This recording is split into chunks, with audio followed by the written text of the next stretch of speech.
করোনাকালীন সময়ে অ্যাস্ট্রাজেনেকা টিকা নিয়ে অনেক বিতর্ক হয়েছে। টিকা গ্রহণের পর শরীরে বিরল টিটিএস-এর লক্ষণ দেখা দেয়া সহ বিভিন্ন পার্শ্ব প্রতিক্রিয়া দেখা গেছে। বিষয়টি নিয়ে অনেক ভুক্তভোগী আদালতে মামলাও করেছেন। বিভিন্ন সংস্থা ও টিকা গ্রহণকারীদের এসব অভিযোগ আমলেই নিচ্ছিল না অ্যাস্ট্রাজেনেকা। এতদিন কোনো প্রতিক্রিয়া না দেখালেও এবার মুখ খুলতে বাধ্য হয়েছে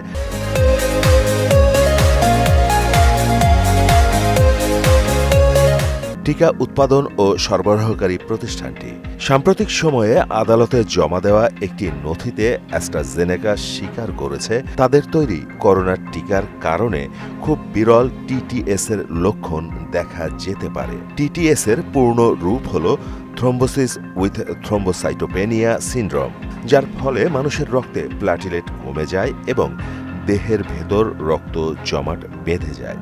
ব্রিটিশ সংবাদ মাধ্যম টেলিগ্রাফের প্রতিবেদনে অ্যাস্ট্রাজেনেকার টিকা নিয়ে গুরুতর অসুস্থ হয়ে যাওয়ার অভিযোগ তুলে ধরা হয়েছে। এই অভিযোগ নিয়ে মামলা করে আদালতে শরণাপন্ন হয়েছে অনেক পরিবার। তাদের একজন জেমি স্কট।